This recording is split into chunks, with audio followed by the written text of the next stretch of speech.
SRBRadio.com.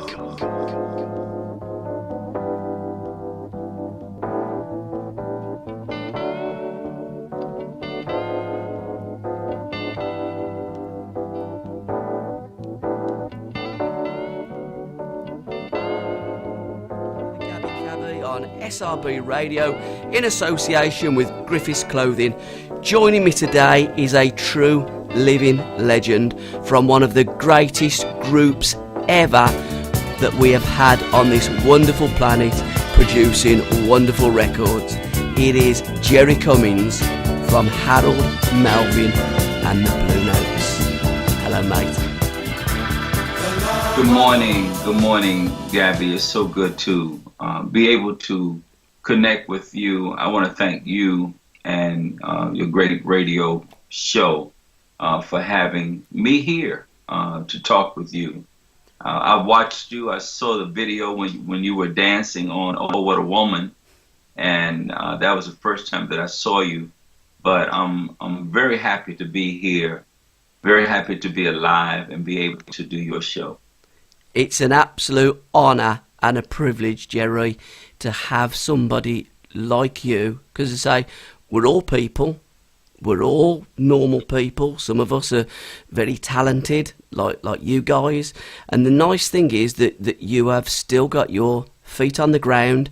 You still talk to the normal person, the normal fan, and communicate in a way that you would do to legends of stage and music, and I think that is a beautiful thing in a person. Well, thank you so much. I love what I do. I love music.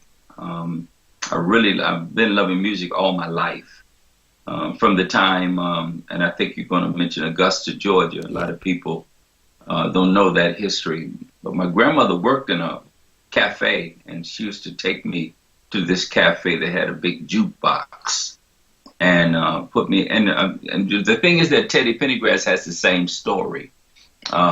His mother worked in the cafe, and she used to take him, and he used to sing at the cafe as a 3-4-year-old. I used to sing at the cafe 3-4 years old, and people used to give me money. So we kind of got the same history. He was the only child, I was the only child, and but.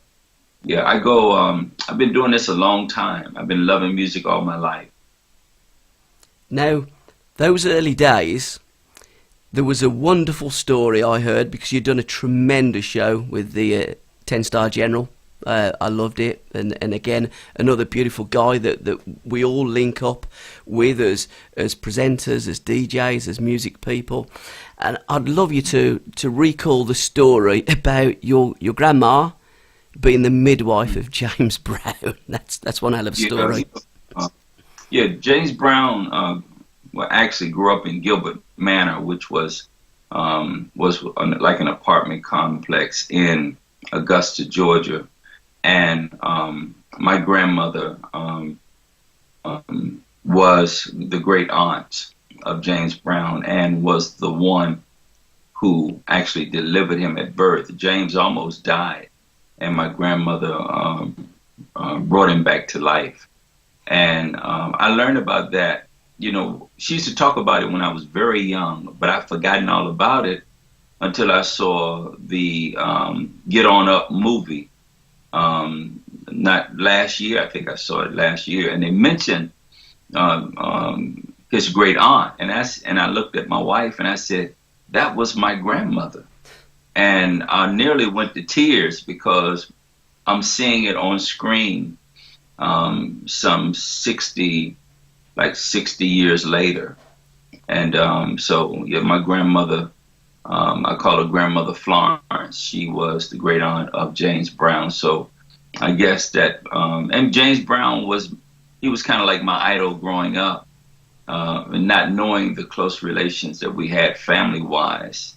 And but I came from a line of singers and musicians, and didn't really realize what an impact music had on my life all my life until I got older. Yeah. Now, you were born in Augusta, Georgia. Was you raised there? Did you go to school there? Where did the young Jerry Cummings, from the age of 4 up to probably, secondary education, adolescence, puberty, etc., etc. Tell me about them years. Where was your grounding? Yeah, I grew up in Augusta, Georgia. Born there, grew up there. I went there up until I think the 3rd grade. Did my first on stage appearance in the 3rd grade there in Augusta, and then my mother lived in Washington D.C. So at that age, I think I was about 8, going on 9. My mother wanted me to come to live in Washington D.C. So my grandmother put me on a Greyhound bus and packed me some chicken and biscuits, and I went to Washington, D.C., where I saw my first talent show at Charles Young Elementary School. Roberta Flack taught music at the junior high school, which was right next to the elementary school. And so that's where I saw my first talent show and said to myself, I like to do that. I like to be in a talent show. So from Augusta, Georgia to Washington, D.C., my first talent show, and then music became very important to me. I knew in the 4th grade, my music teacher in the 4th grade, Mrs. Walker, told me that I had a beautiful voice and that I should pursue music. And then later on, Roberta Flack told me I had a beautiful voice and I should pursue music. So all the way from elementary to junior high, my junior high school, I don't know if you heard the interview, but I did For Your Precious Love by Jerry Butler. And my principal, Mrs. Morgan, accused me of starting a riot in the school. I did. And I got suspended for 2 weeks. So music has been a great impact in my life. Great impact. Now, when you caused that riot, was that when you won the competition, or was that at another time? No, that was just a junior high school talent show. Yeah. When we actually won the talent show at the Howard Theater in Washington D.C., that was a high school, Eastern High School talent show. Yeah. And I didn't realize that we had won the talent show until the next day, because I had to leave early, and then someone told me, y'all won the talent show at the Howard Theater, and I didn't know, and I had the trophy. I ended up with the trophy, and but that was another phase of that journey towards meeting Harold Melvin, because right after that we did an audition for a producer named Guy Draper along with Dionne Warwick. We did an audition, then we ended up doing things for the State Department in Washington, D.C., and eventually I met Harold Melvin. What was that meeting like? Well, it was, I really went to meet him for my high school group. Yeah. I didn't go to meet him because I wanted to make it on my own. Mm-hmm. I went to meet him because I had a high school group that had won the talent show, and there was an opportunity for me to meet Harold Melvin. I didn't know about Harold Melvin Enterprises at that time. He had a company called Harold Melvin Enterprises, and then I told him about my group. I think my presentation he admired because I wore a suit, tie, and when he met me, he said, "Do you sing?" And I said, "Yeah." He said, "What can you sing?" I said, "Sing anything." And I told him about my group, and then he auditioned my group the next day and signed us to a 5-year contract just overnight. And then we ended up in Philadelphia in the recording studios and the Apollo Theater. And then one day he called me and asked me, how would I like to become a Blue Note? And the rest is history. Of course, I accepted it, and some of my group members didn't like it. One of them did like it, and the next thing I know, Gabby, I was on a 747 headed to London, England. Yeah. Yeah, Now, and I actually, my first big show was in London, England. now you're just going back to your band briefly, your shirts and tie. Did that come from your grounding by your grandmother? Because she always used to say you dress to impress and you dress to where you're going to, didn't she?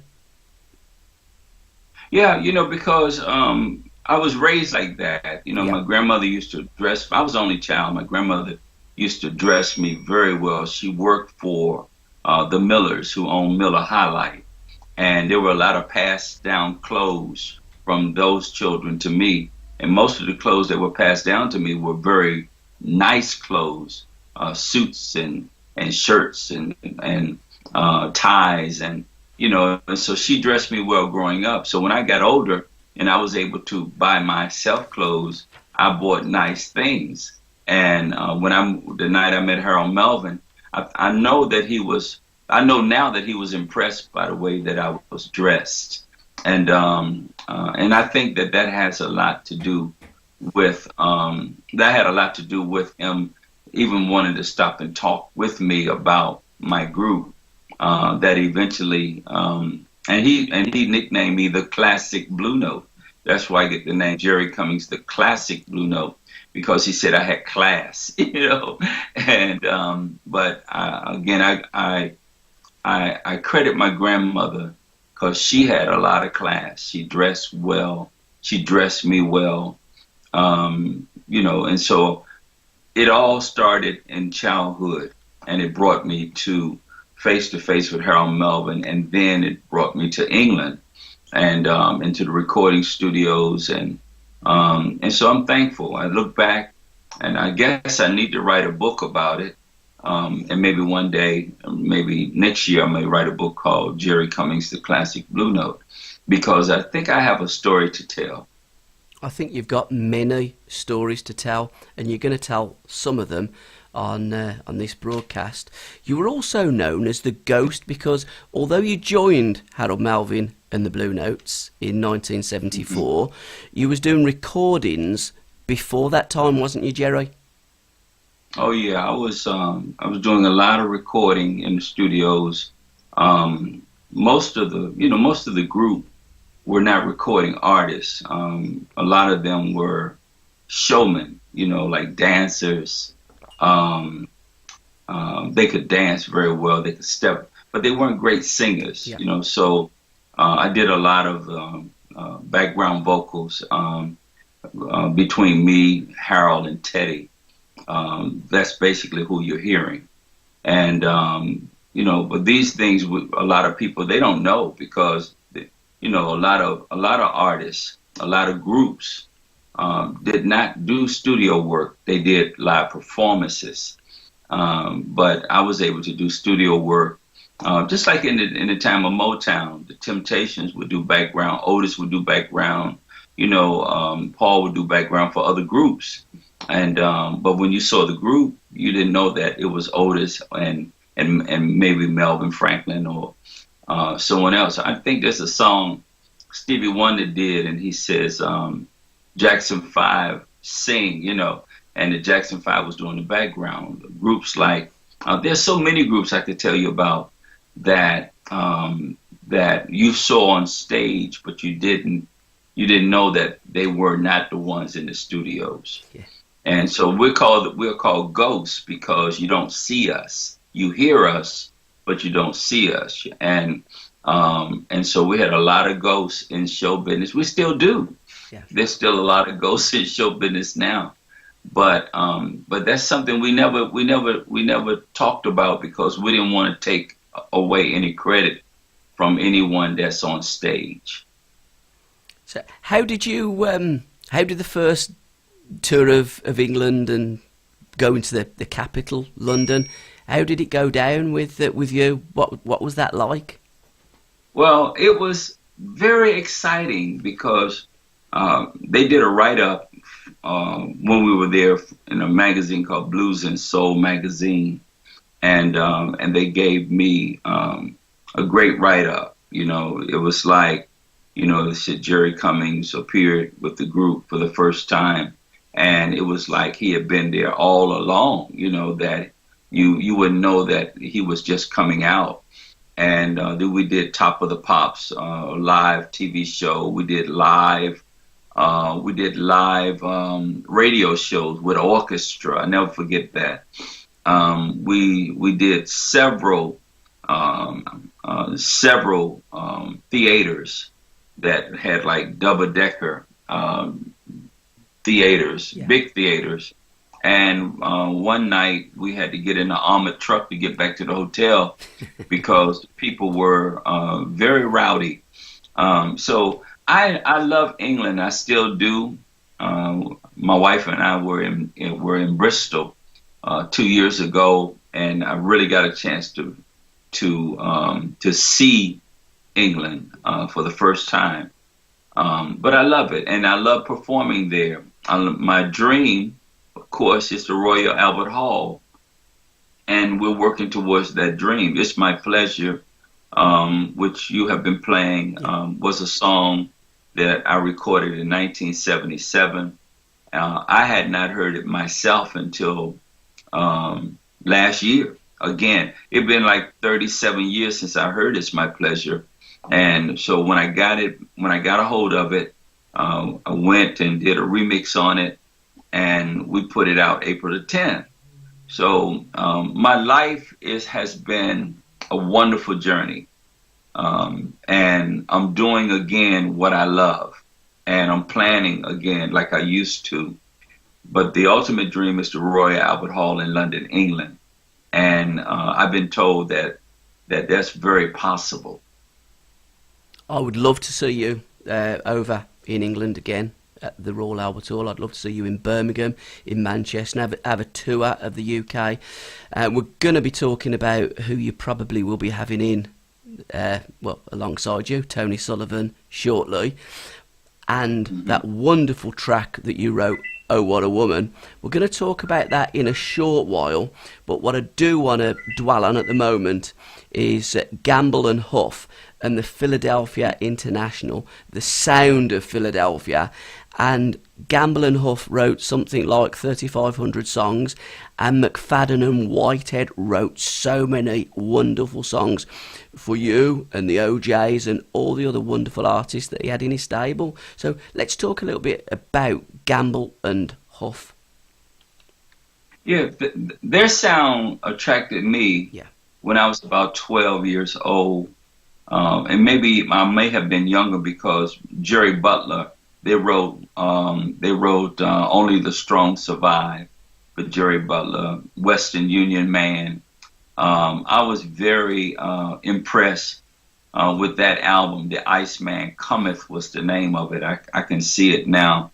I might have been maybe 11 or 12 years old, and I would play it all the time. And I would listen to the violins, and I would listen to the tracks, and so the sound of Philadelphia existed even back then. We talking about maybe 1963, 64, because again, the sound of Philadelphia was an orchestra under the direction of Vince Montana. Vince Montana was a vibe player. He played vibes on all of the Philadelphia International. He did arrangements for the sound of Philadelphia. And what Gamble and Huff did when they got the opportunity to record at Sigma Sound, they brought in these musicians, Vince Montana and his strings, and the Philadelphia Horns. Of course, you had Earl Young, great drummer, Bobby Eli, who I have recorded with. I have another song called No One Compares to You that Bobby Eli is on. I haven't released it yet, but that's forthcoming. So they were able to bring the sound, the musicians together, and of course it's called the Sound of Philadelphia, but it existed, Gabby, even before Gamble and Huff. But they were able to bring those musicians together, and then it became big when they did, songs, like the OJs, For the Love of Money, and People all over the world joined hands, started a love train, which became the theme for Soul Train. Yep. So, but the sound was there, the musicians were there, and they were just able to bring them together. It's just like, oh, what a woman. I just went and got some of the same musicians, along with Craig White, the engineer, who also worked under Gamble and Huff, and just brought them all together again. And there it was. First time I did Oh, What a Woman, I went to Washington, D.C., and they told me, man, it sounds like the sound of Philadelphia. Yep. Well, that's where I came from. That's where I came from. That's where that was my influence. So I just got the string players together. I have some of Barry White's violin players on Oh, What a Woman. And so it's like we just bring them together. I think what it is that we are producers, so we bring the people together to create the sound. When I heard the voice of Tony Sullivan, he reminded me so much of Teddy that I was willing to put him on the tracks that I had produced and coach him, and he did a great job. Tony Sullivan, I linked up with probably a couple of years back. He'd recorded a song your side with an American songwriter and producer named Paris Toon. That's as I got connected with Tony, and he'd recorded some covers, and I Miss You was one of the covers of Harold Melvin and the Blue Notes and Teddy Pendergrass, because he's a massive fan. And he sent that over to me a couple of years ago, and I went, wow, this guy has got something. And as you have alluded to, he is the new kid on the block, but with a sound that's very, very similar to what went on then. And Oh, What a Woman. What year did you write that? Because I've been playing your records a lot.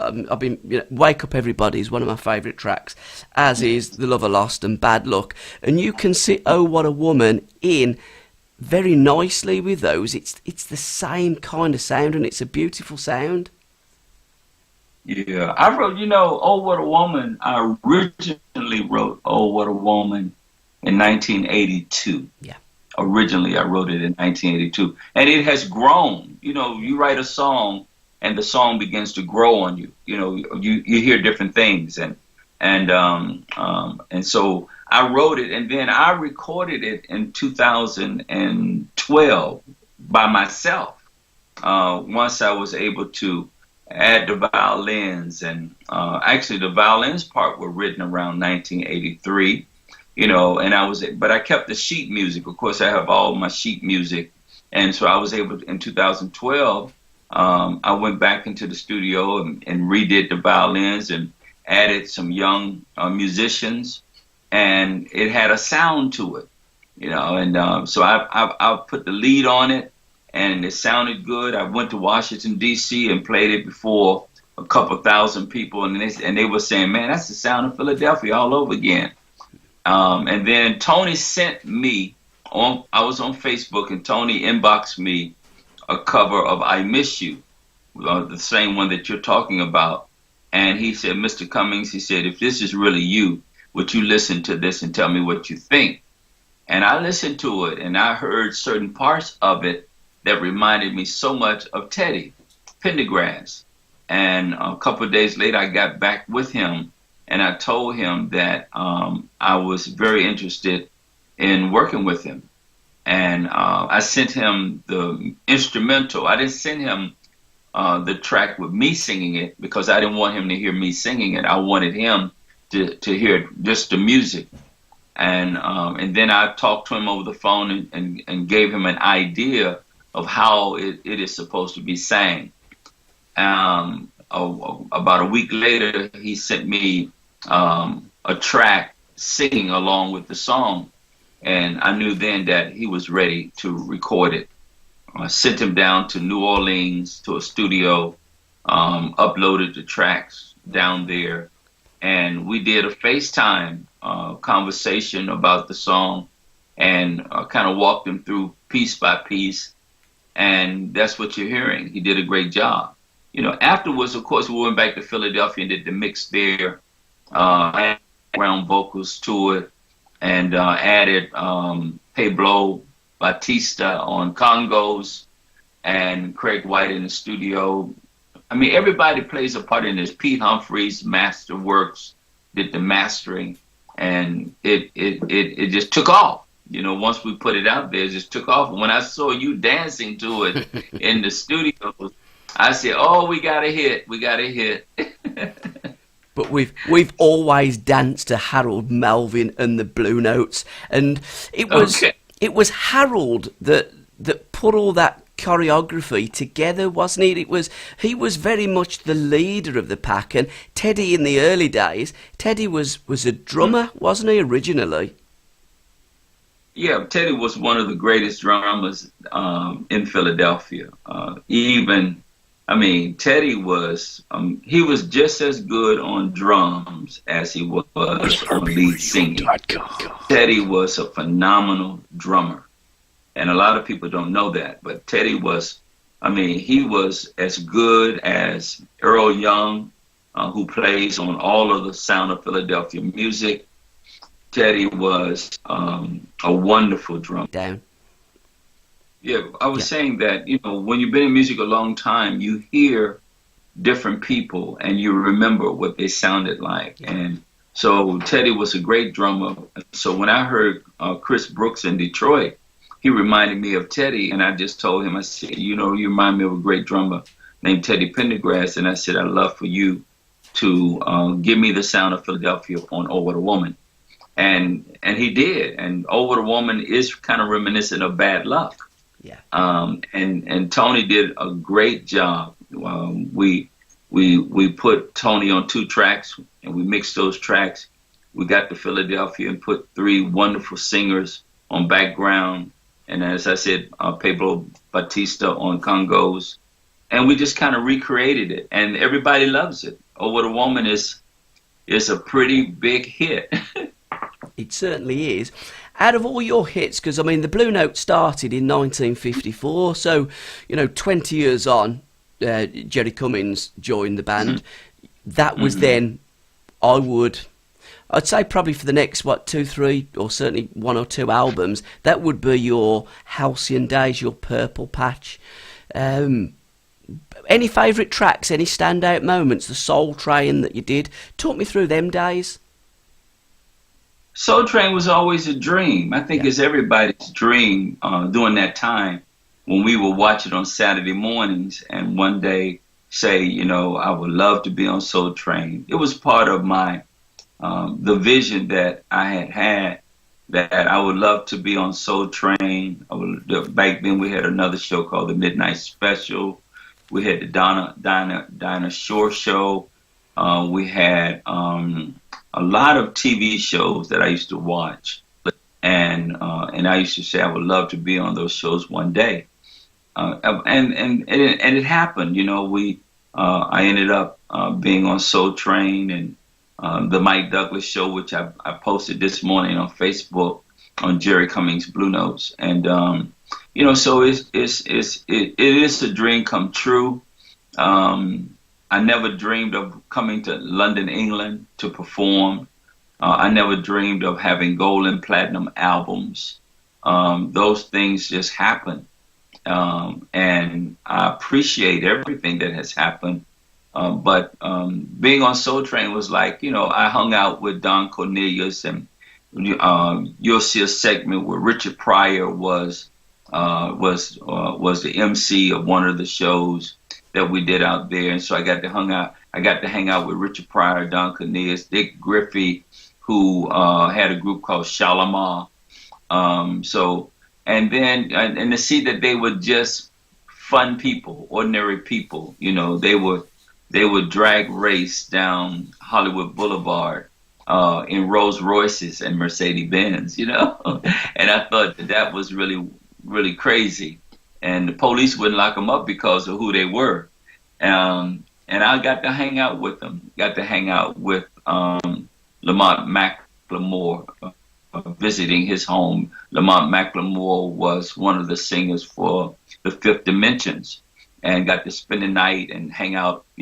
in his home up in Hollywood Hills with a bunch of other entertainers. I was only 22 years old. So I was living my dream. And what a dream you were living.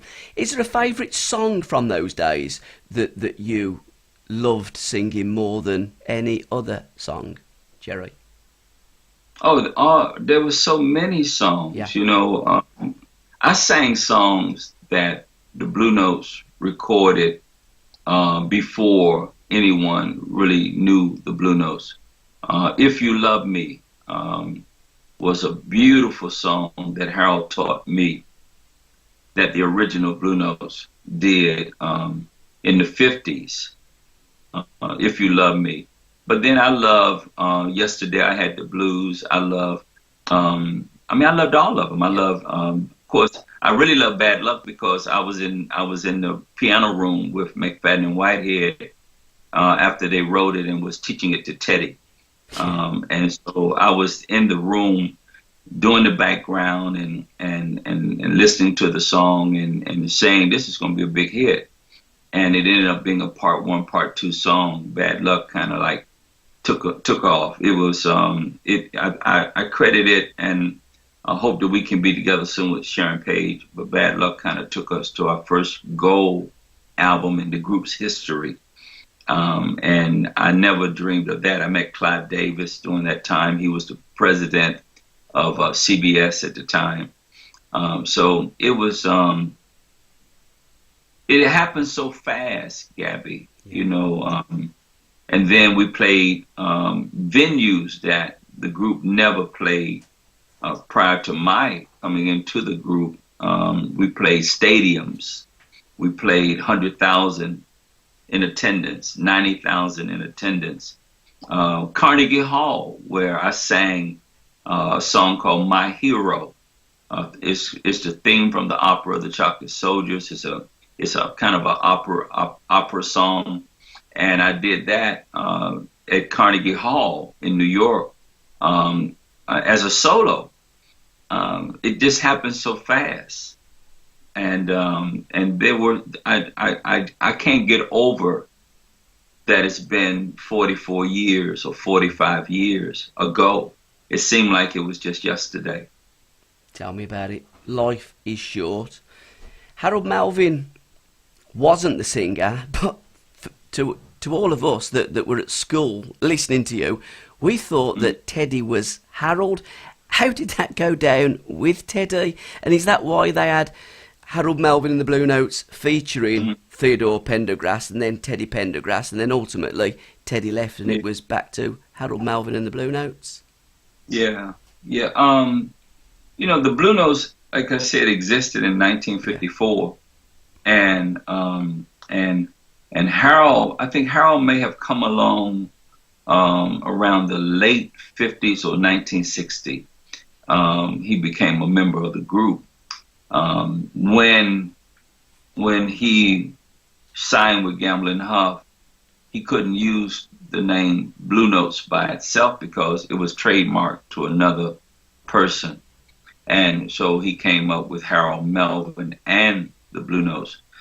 Prior to that, it was in the early 60s, it was the Blue Notes featuring Harold Melvin. Yeah. So when you see Harold Melvin and the Blue Notes featuring Teddy Pendergrass or Theodore Pendergrass, that's not the first time that has happened.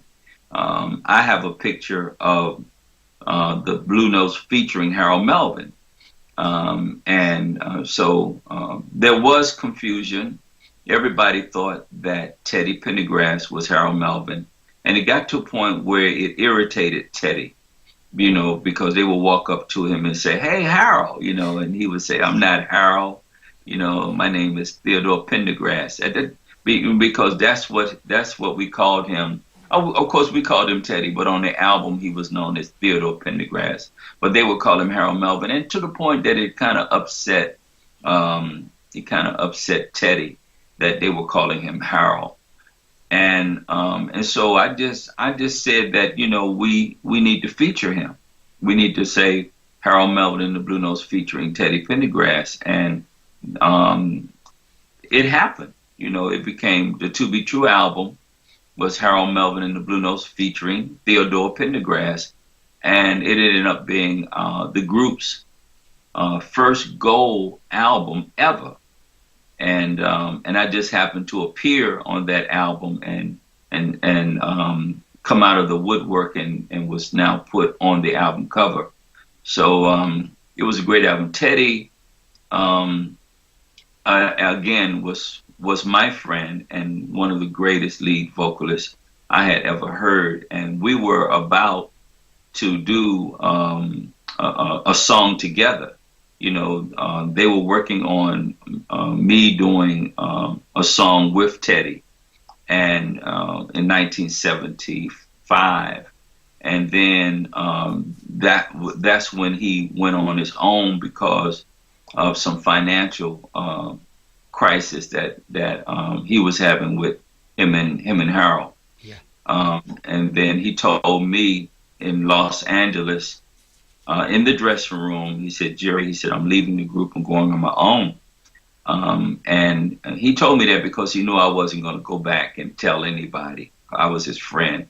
And I told him, I said, "Teddy," I said, "you do what you have to do."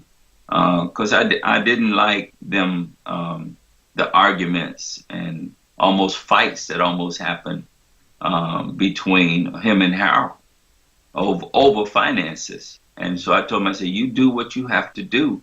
And that was the last time that he performed with us. It was at a club called the Total Experience in Los Angeles.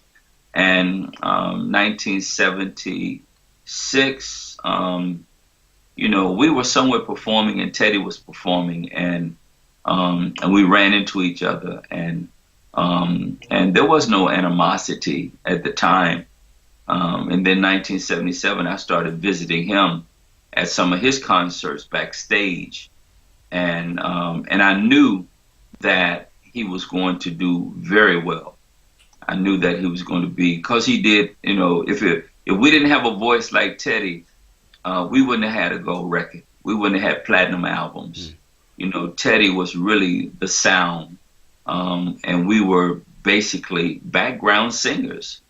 But he was really the sound, and and his sound will be around forever. I'm blessed because I did do It's My Pleasure. No one knew.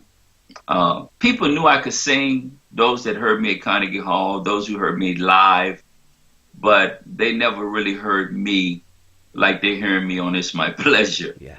And people are saying that it is one of the greatest love songs they ever heard.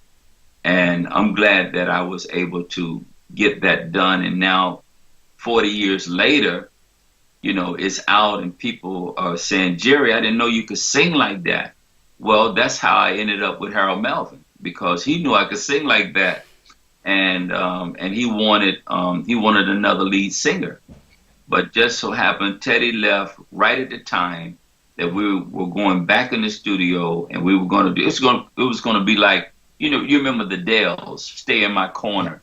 You know, and my uncle Johnny Carter was the tenor for the Dells, and so it was going to be like that. It was going to be like the Dells and me doing the tenor and Teddy doing rough voice. But they left just to us going back and doing it again. Well, talking about winding things up and going back again, and also time, it's something that we've sadly run out of. Jerry, can I thank you for your time today? It's been my pleasure. Oh, thank you. It's been my pleasure. You know, that was one of Harold's favorite quotes when people would say, "Thank you very much, Harold." He would say, "It's my pleasure." Yeah. And that's where I actually got the idea. Hearing him saying, "It's my pleasure" all the time, I went and wrote, "It's my pleasure to love someone like you." And so I thank you, Gabby, for having me. I hope that that you send me a copy of the MP3 of our interview once you get it all together. Yeah. And love to hear it back. Like to hear the magic spin that you'll put on it. And thank Chris for being there as a great engineer. And thank you. Anytime that I can be of service, let me know. And when we come to England, I will make sure that we get a chance to meet with each other in person. I will definitely hold you to that. And can I also say thank you so much for the music of Now and Then and Harold Melvin and the Blue Notes.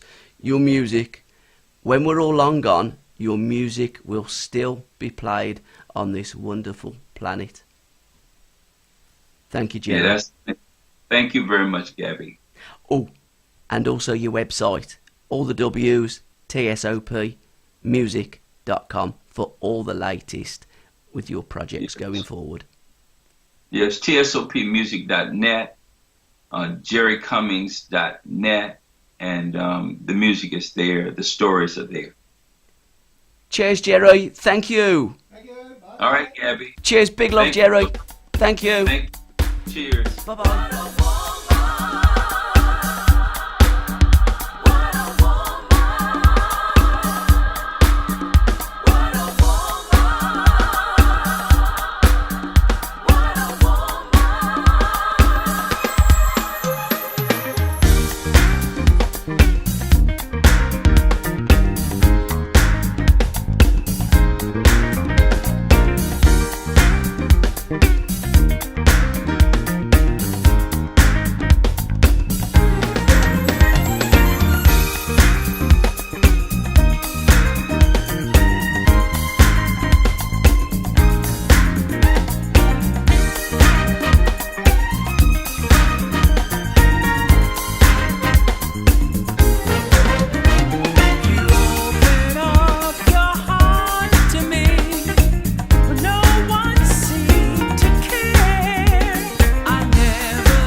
was asked, who can find a virtuous woman?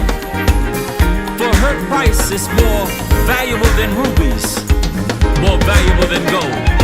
You stuck by me when a friend couldn't be found.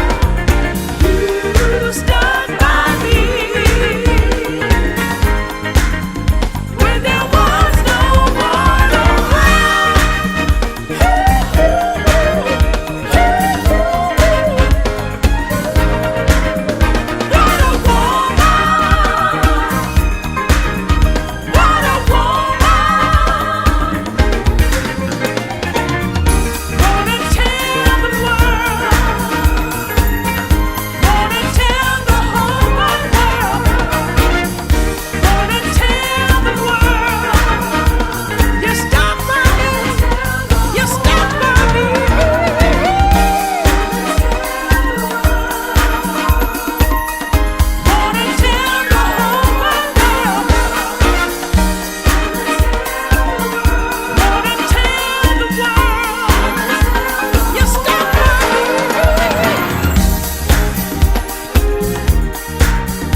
SRBRadio.com.